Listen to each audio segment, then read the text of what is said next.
Und wieder heiße ich alle K-System- und OpenK-Freunde sehr herzlich willkommen zu einem weiteren Video hier auf meinem Kanal. Natürlich geht es auch heute wieder um unseren Unimog. Da haben wir ja in den letzten beiden Videos die Frontschütze fertiggestellt, mit Beleuchtung versehen, Phototransistoren eingebaut etc. pp. Heute machen wir jetzt weiter hier mit dem Führerhaus. Da werde ich zum einen die Seitenbegrenzungsleuchte und die Blinkleuchte rechts und links anbringen. Ich werde die Fahrgastraumbeleuchtung, also die Führerhausbeleuchtung ist besser gesagt, sagen wir Führerhausbeleuchtung, werde ich einbauen.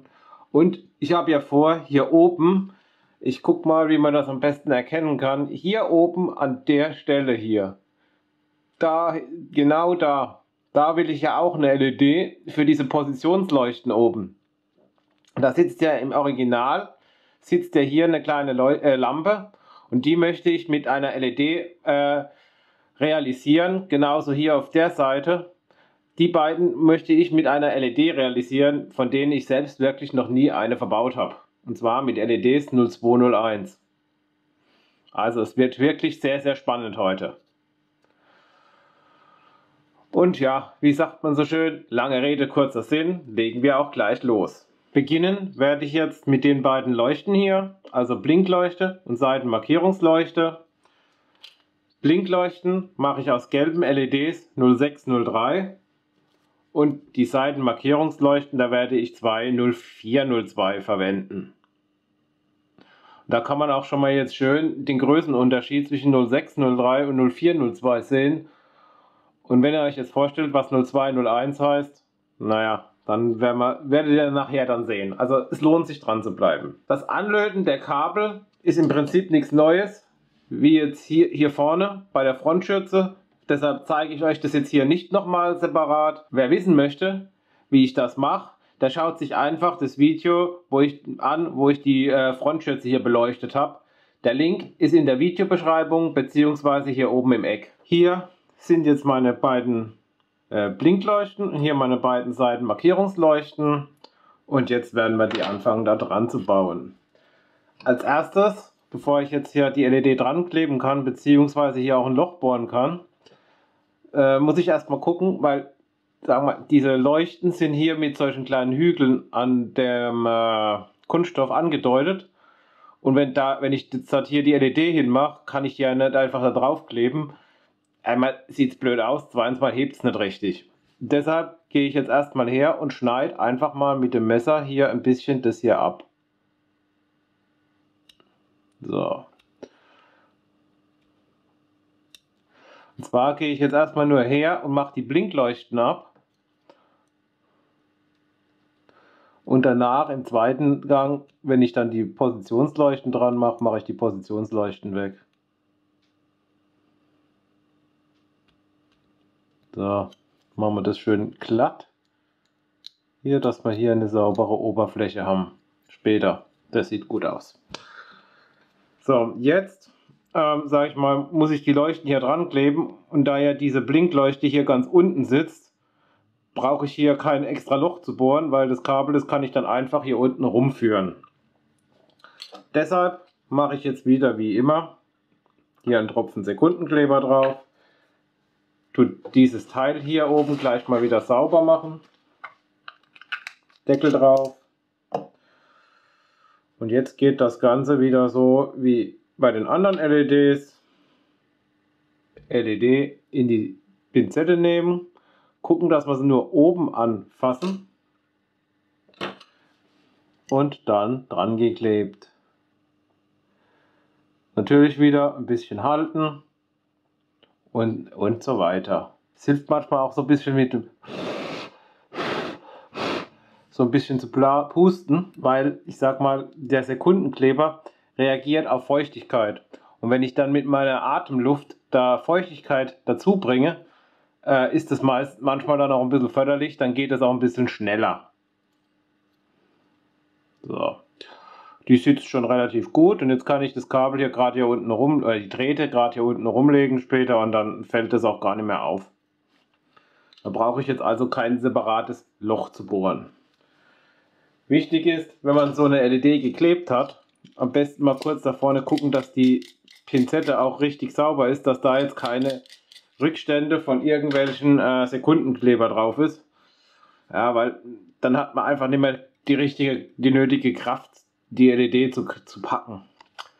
Beide LEDs sind jetzt getrocknet und dann geht es auch weiter mit den Seitenmarkierungsleuchten. Auch hier muss ich ja jetzt wieder diesen Huppel wegschneiden. Jetzt muss ich halt ein bisschen aufpassen, wenn ich den hier wegmache, dass ich nicht quasi mir die Seitenmarkierungsleuchte hier die Blinkleuchte neben wegschneide. Ne? Da muss ich jetzt halt ein bisschen aufpassen. So, einmal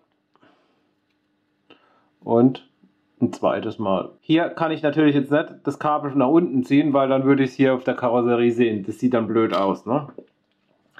Deshalb brauchen wir jetzt wieder unsere Bohrer. Und ich werde da jetzt, ja, eigentlich reicht der 0, was ist das? Das müsste eigentlich der 04er sein, ja. Eigentlich reicht hier schon der 04er Bohrer. Ja, das Loch muss gar nicht groß sein. Und jetzt gehe ich einfach her, da wo die Leuchte war, und bohre hier wieder mit der Hand ein ganz kleines Loch rein. Ja, also man sieht es vielleicht ganz fein hier. Hier habe ich jetzt eine kleine Bohrung drin. Und wie ihr ja hier seht, bei dem dünnen Material macht es wirklich keinen Sinn, das mit einer Maschine zu machen. So, Bohrer können mal wieder weg. Und jetzt kommen hier unsere LEDs. Und ja, da ist eine LED dran hier vorne, gell? Bei den LEDs gehe ich jetzt ein bisschen anders davor. Jetzt tauche ich die nicht als erstes in den Kleber ein, sondern als erstes gehe ich jetzt her und stecke die hier durch die Bohrungen durch.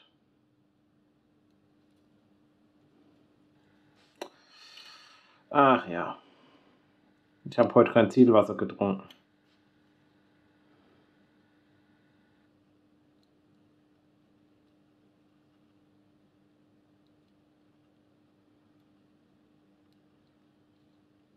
So, dann kann man die beiden Dreierdrähte hier unten rausziehen. Und jetzt positioniere ich als erstes mal meine LED da, wo sie hin soll. Später. Nämlich hier. Dann ziehe ich sie so ein kleines Stück nach oben. Nehme meinen 1,5 mm Schraubenzieher, tauche den kurz in den Kleber ein und mache hier hinten dran ein kleines bisschen Sekundenkleber dran. Und dann setze ich einfach meine LED hier drauf ab.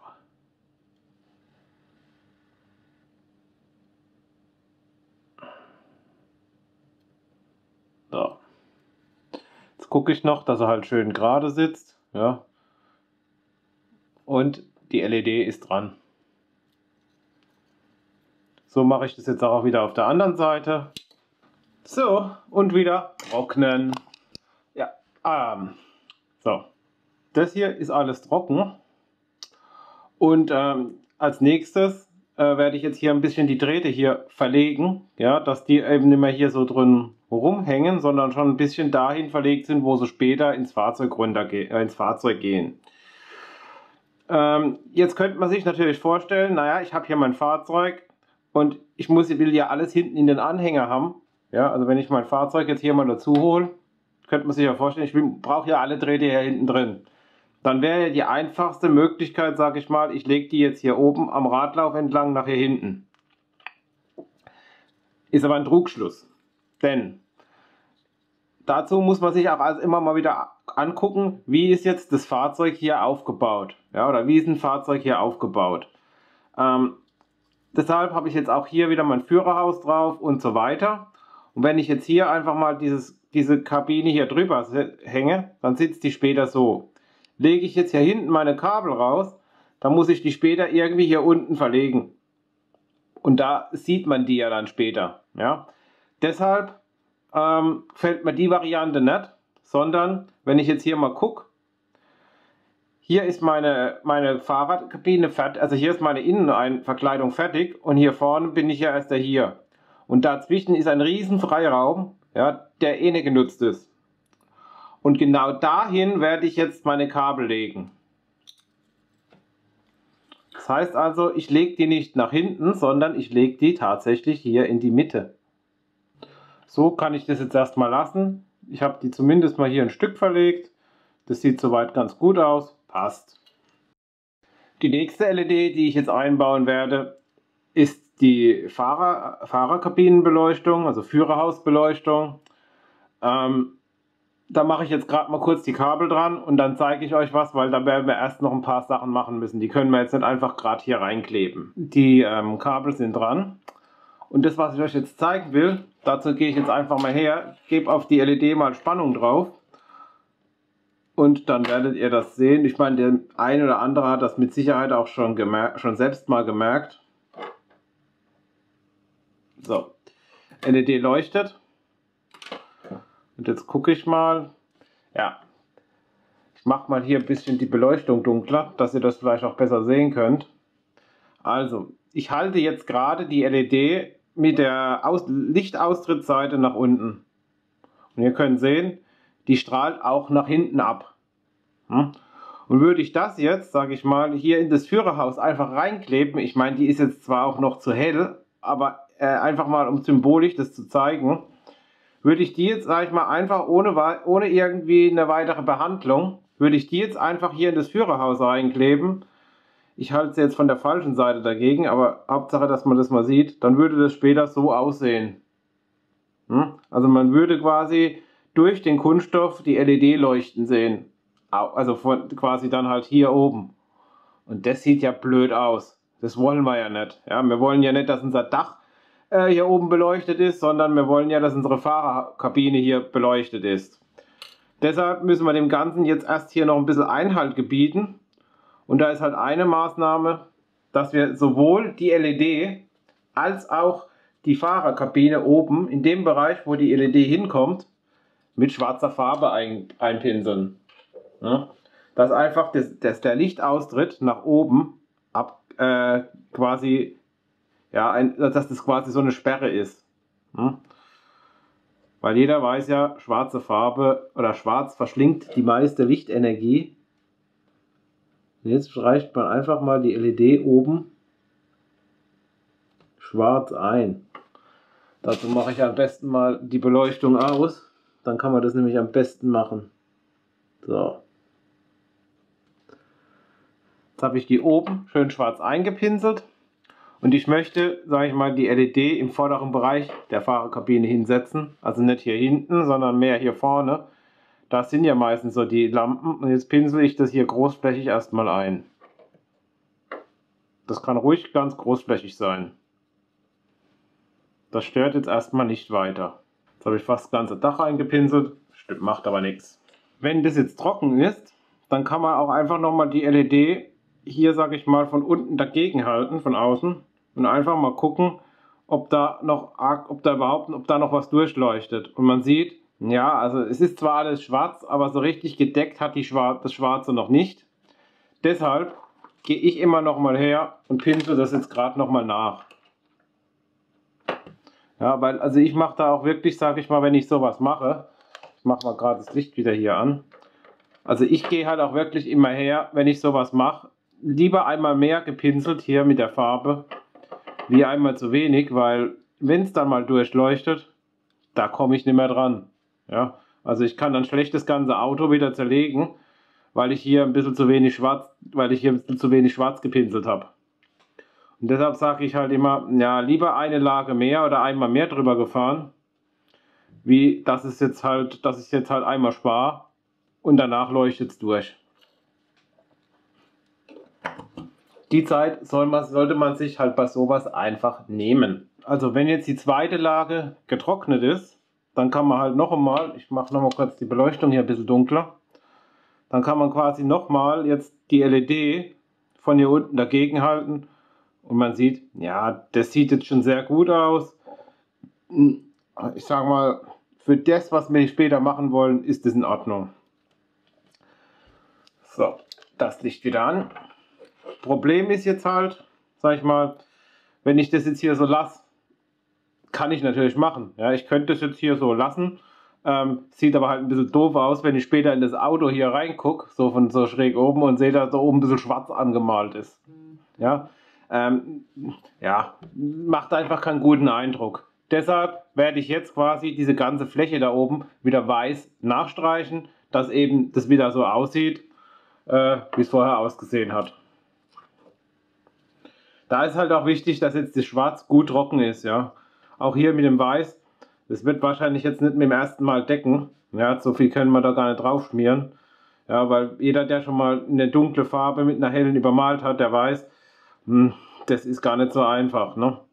Bis das deckt. Deshalb müssen wir auch hier wieder, sage ich mal, mehrere Aufträge machen, Farbaufträge machen und ja, halt immer wieder zwischendurch trocknen, trocknen, trocknen. Man kann dem natürlich ein bisschen nachhelfen, indem man hergeht und sagt, ich nehme jetzt einen Föhn oder so. Ja, wer es machen will, kann es machen. Also ich sage, ich gebe mir halt einfach die Zeit. Ja, ich meine, wir sind jetzt hier, das ist Hobby und da kann, sage ich mal, das ruhig mal ein bisschen länger trocknen. So, und da habe ich jetzt auch wirklich das komplette Dach angemalt, dass es einfach nicht blöd aussieht. So, jetzt lassen wir das mal trocknen wieder. Und ja, ich mache dann den zweiten Auftrag automatisch. Vielleicht auch noch einen dritten. Ich sag's euch danach. Die Farbe ist jetzt endlich getrocknet. Und zwar habe ich jetzt in Summe 3 Farbaufträge hier reingemacht. Wenn man ganz genau guckt, kann man immer noch ein bisschen schwarz durchschimmern sehen. Aber ja, ich sage mal, für mich, das ist in Ordnung so. Ja, das sieht man dann später nicht mehr. Und jetzt werden wir halt mal die LED da oben reinkleben. Und zwar werde ich die jetzt irgendwie, sag ich mal, hier vorne irgendwo platzieren. Ja, so ziemlich hier vorne. Das sieht dann gut aus. Und auch hier ist es wieder so, wie ihr das jetzt schon von mir kennt. Ich mache mir hier einen Tropfen Sekundenkleber drauf, gehe dann mit der LED her, tunke die hier kurz rein und klebe die dann hier oben unter mein Dach. Vorteil ist, auf der Farbe hält die richtig gut. Da brauche ich nicht lang anhaften und so weiter. Jetzt ist meine LED da drin und jetzt werden wir gleich die Drähte verlegen. Ich weiß nicht, ob ich es euch schon mal gezeigt habe. Mein Schraubenzieher hier, wo ich ja immer hier zum Einstreichen nehme, der hat jetzt hier vorne so ein bisschen viel, ja, Reste vom Sekundenkleber drauf. Und wenn das irgendwie, und jedes Mal, wo ich wieder ein bisschen Sekundenkleber nehme, wird es irgendwann so viel, dass ich einfach nicht mehr fein genug dosieren kann. Und um das jetzt wieder wegzukriegen, nehme ich gerade so ein ganz stinknormales Cuttermesser und fahre einfach hier vorne drüber und mache diese Spitze wieder sauber. Ich meine, ich hätte euch das schon mal gezeigt, aber naja, doppelt gemoppelt hält eben besser. Und jetzt gehen wir halt wieder her und verlegen hier unsere Drähte. Ich werde es jetzt so machen, dass ich ziemlich früh nach hier fahre, quasi hier in diese Kante rein. Und diesen Draht werde ich jetzt nicht nach hier verlegen, ja, also den hier, der zweite, den werde ich nicht nach hier verlegen, sondern den verlege ich nach hier. Somit habe ich später auf jeder Seite ein Draht von dieser Innenbeleuchtung. Und dann fahren wir den hier so herunter.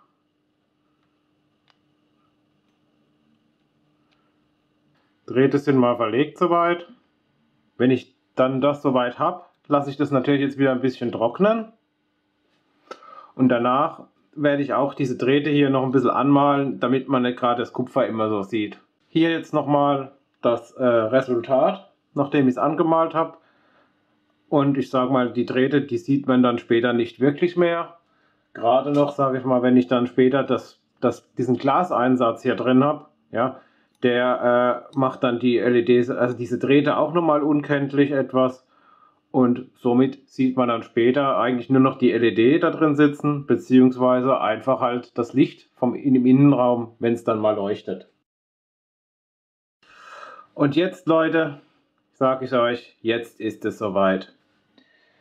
Ich werde oder ich werde versuchen, meine ersten 02, 01er LEDs zu verlöten.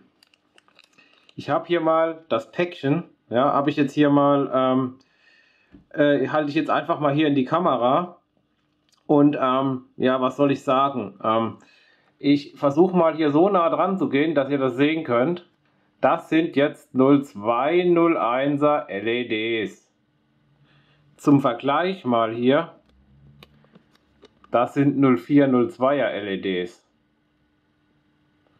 Also da könnt ihr schon mal sehen, was da jetzt nochmal für ein Riesenunterschied ist. Die Dinger, die kann man so gut wie gar nicht mehr mit den Augen sehen. Aber ich versuche es trotzdem. So. Ja, also ich habe mir jetzt mal hier ein bisschen Platz gemacht, habe mir meinen Platinenhalter wieder ins, ja, wie soll ich sagen, hier in die Nähe geholt. Und jetzt werde ich mal gucken, da sind nämlich ein paar schon aus dem Blister rausgegangen, dass ich jetzt mal hier eine aus diesem, ja, aus dieser Tasche hier rausfische und die hier irgendwie mit der Pinzette zum Halten kriege. Ich werde mir die jetzt einfach mal hier so auf die Hand legen. Ich glaube, ihr seht die gar nicht mehr. Ja, jedenfalls liegt die hier. Jetzt werde ich diese ganze mit der Pinzette hier anfassen und werde die mal hier in den Halter reinstecken. Allerdings, sage ich mal, nicht so arg drücken. Ja, ich will da gar nicht so viel Druck aufbauen auf diese LED. Also ich tue die ganz leicht jetzt nur hier reinhängen. Das nächste Problem ist jetzt, ich habe ja bisher immer diesen 0,1 mm Kupferlackdraht benutzt, ne? Und der war jetzt für diese ganzen 04, 02, 06, 03er LEDs war das ja auch gut. Da konnte man das Teil gut verarbeiten. Bei den Dingern, ja, da ist jetzt bald der Lackdraht dicker wie die LED, ne? Also da komme ich mit diesem 0,1 mm Kupferlackdraht nicht mehr weit. Deshalb werde ich hier jetzt 0,05 mm Kupferlackdraht nehmen. Und wenn ihr euch den mal anguckt, ja, das ist jetzt quasi gerade nur noch so ein dünnes, ja, fast so dünn wie ein Haar. Ne? Also ein Haar ist natürlich noch dünner, aber also er ist wirklich ganz, ganz fein. Und da werden wir jetzt einfach mal 2 Stücke abmachen und werden die dann verzinnen. Auch bei der Lötspitze habe ich jetzt was geändert. Normal habe ich ja hier diese Bleistift-Lötspitze drauf mit einer Spitzendurchmesser, glaube ich, von 1 mm vorne ist das. Und so eine 1 mm Spitze ist natürlich bei so einer LED jetzt hier oben, ja, ja, das könnt ihr euch vorstellen. Das funktioniert nicht, ja, die ist einfach viel zu dick. Deshalb habe ich hier vorsichtshalber mal meine dünnste Lötspitze, die ich für den Lötkolben habe, drauf gemacht. Das ist eine, wie heißt die jetzt? Boah, keine Ahnung mehr. Also die hat wirklich eine ganz, ganz feine Spitze vorne, ja, wesentlich feiner wie jetzt die hier, wenn man das einfach mal so nebeneinander hält. Ich muss bloß aufpassen. Ja, also die ist wesentlich feiner. Und die werde ich jetzt für das Verlöten von diesen LEDs benutzen, in der Hoffnung, dass es eben funktioniert.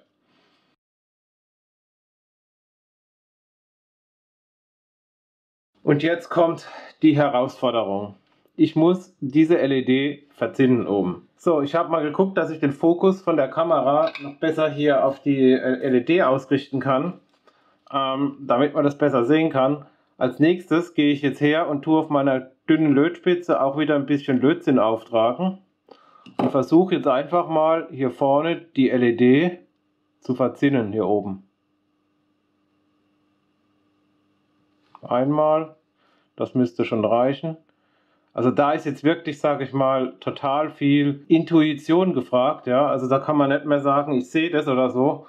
Ich mache das jetzt wirklich alles rein nach Gefühl, muss ich ehrlich sagen. So, dann werde ich mal meinen Lackdraht nehmen und jetzt ist es mit der Kamera dazwischen alles noch ein bisschen schwieriger.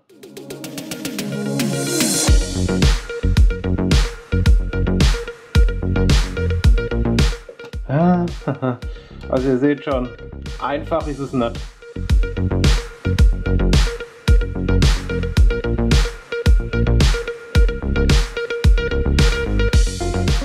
ich habe gerade mal die Kamera umgestellt, weil ich sag mal, mit der Kamera zwischen mir und dieser LED, das funktioniert einfach nicht richtig. Ich muss da wirklich direkt dran gehen können und wenn da noch eine Kamera zwischendrin steht, ja, das war einfach zu groß, der Abstand.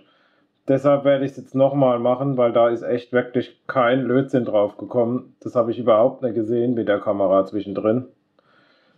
Deshalb, sorry, aber ja, ich versuche es natürlich trotzdem, dass ihr es so gut wie es geht sehen könnt.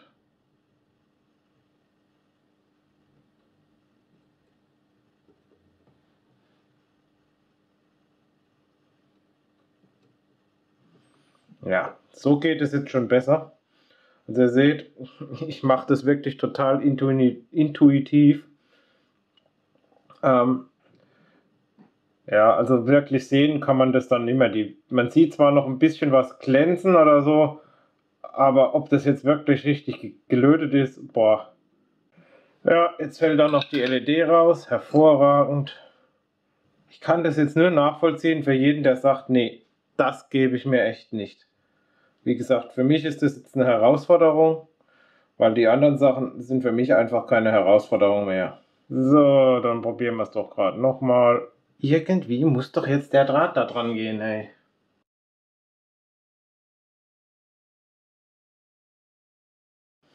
Oh, ich glaub's nicht. Der Draht ist dran. Jetzt ist der andere wieder ab. Ich glaube, ich probiere es nochmal neu. Ich nehme eine neue LED.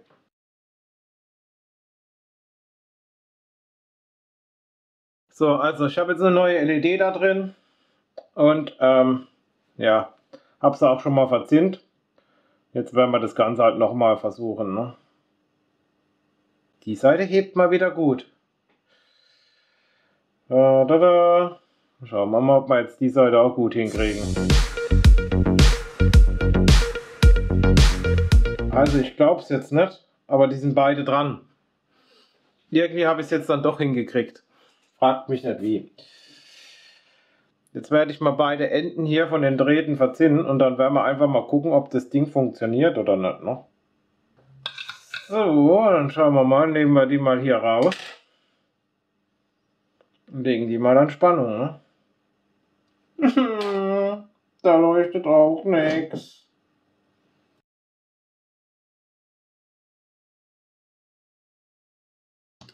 Also wie sagt man bekanntlich, alle guten Dinge sind drei. Natürlich muss ich jetzt erst wieder die LED verzinnen. Und ja, also wirklich sehen kann ich das nicht mehr, dass da L10 dran ist. Das ist wirklich alles jetzt eine reine Gefühlssache. Ja, also man sieht es vielleicht manchmal noch ein bisschen silbern dann glänzen, aber das meiste ist wirklich Gefühl.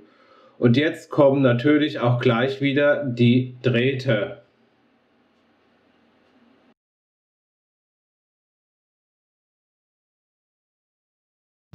Nach gefühlten 5 Minuten später ist jetzt endlich der erste Draht an der LED dran. Und dann gehen wir auch gleich an den zweiten. Wie gesagt, sehen kann man da nicht wirklich was. Das ist alles reine Gefühlssache. Und hey, der zweite Draht ist auch schon dran. Selbstverständlich muss ich auch dieses Mal erst wieder beide Drahtenden verzinnen. Dazu werde ich jetzt als erstes mal die Lötspitze am Lötkolben tauschen, denn mit der größeren Spitze geht es dann alles noch ein bisschen einfacher. Und da muss ich wirklich sagen, hat das Ersa richtig gut gemacht. Ruckzuck kann man hier die Lötspitze einfach tauschen, ohne die Lötstation vorher ausschalten zu müssen. Ja, und dann werden wir jetzt einfach mal hier hinten Spannung drauf geben und werden mal schauen, ob dieses Mal endlich die LED leuchtet.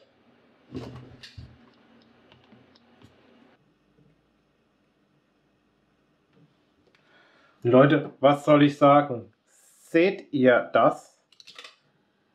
Seht ihr das? Die LED leuchtet. Ich bin begeistert. Ja! Das heißt, die kann ich einbauen. Geil!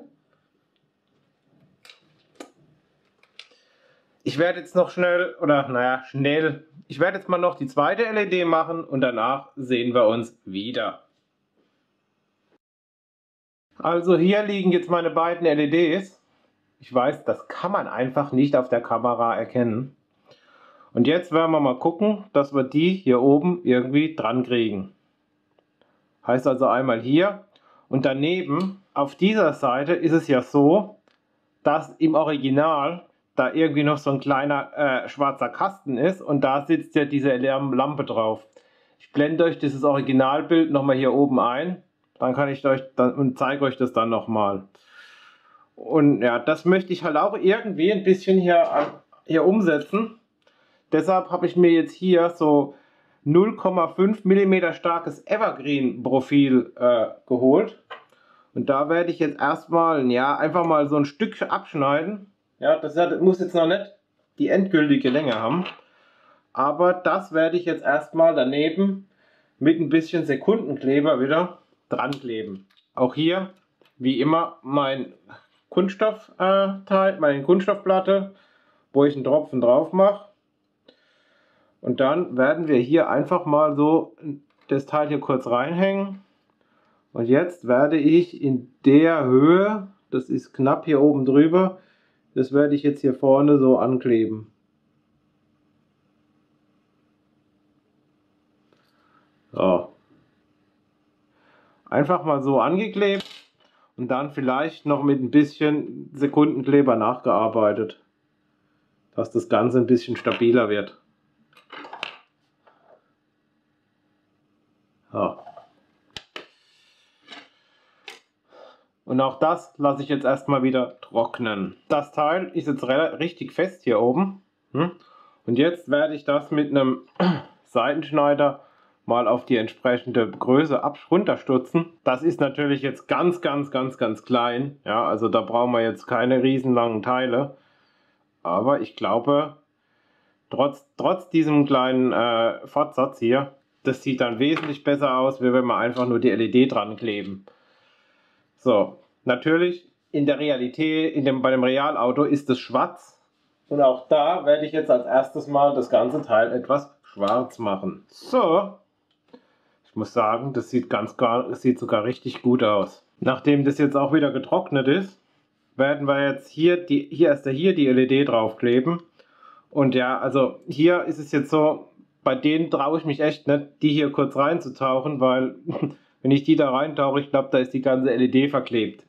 Deshalb gehe ich hierher, nehme meinen Schraubenzieher, tunk den hier rein und gehe kurz mal hier drauf und tue diese Fläche mit ein bisschen Sekundenkleber benetzen und klebe dann meine LED hier drauf.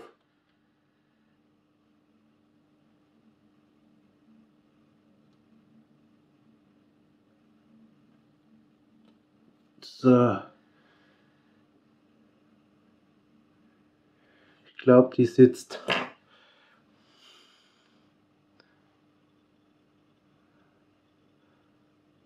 So, Nummer 1. Und das gleiche Spiel mache ich jetzt auch auf der anderen Seite. Bevor ich die aber benetze, gucke ich erstmal, dass ich die LED richtig habe. Und dann gehe ich auch hierher, mache hier ein bisschen Sekundenkleber drauf und klebe meine LED hier drauf. Na komm, ein bisschen länger. Darf natürlich auch nicht zu lange warten. Sonst ist mein Sekundenkleber trocken. Nachdem auch die LEDs, wie immer bei allem jetzt natürlich wieder getrocknet sind, werden wir jetzt die Kabel nach innen verlegen. Beziehungsweise Drähte. Ja, irgendwann werde ich es auch noch lernen, dass ich es richtig ausspreche. Ihr wisst ja aber, was gemeint ist. Dazu werde ich jetzt einen ganz dünnen Bohrer hier nehmen. Das ist ein 0,3 mm Bohrer. Und ich werde jetzt hier, sage ich mal, in der Position werde ich jetzt nach innen bohren, weil da laufe ich jetzt auch noch keine Gefahr, dass ich quasi meinen Draht, der von der Innenleuchte kommt, verletze. Auch wie immer mache ich das auch wieder mit der Hand. Einmal rechts und natürlich noch einmal links. So. Und jetzt müssen halt irgendwie die Kabel da nach innen. Also ich werde jetzt hier, sage ich mal, auf dieser Seite von dieser Luftansaugung vorbeifahren. Und jetzt schieben wir die Drähte halt einfach nach innen. Und meistens hilft da innen dann eine Pinzette.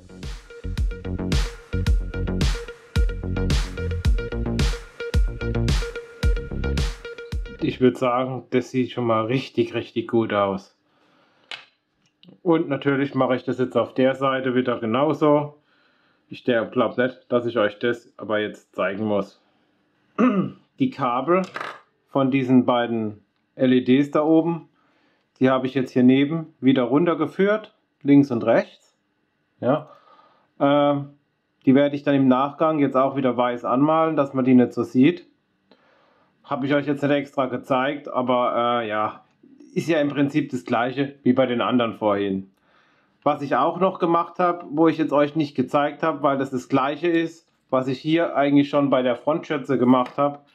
Ich habe wieder, sage ich mal, hier eine kleine Platine reingebaut und habe hier alle Plusleitungen quasi wieder zusammengeschaltet. Habe auch quasi jetzt die Seitenbegrenzung, Seitenmarkierungsleuchten, die beiden habe ich hier schon zusammengeschaltet. Und habe auch die beiden Leuchten hier oben zusammengeschaltet. Und da wollte ich euch jetzt noch mal kurz was zeigen.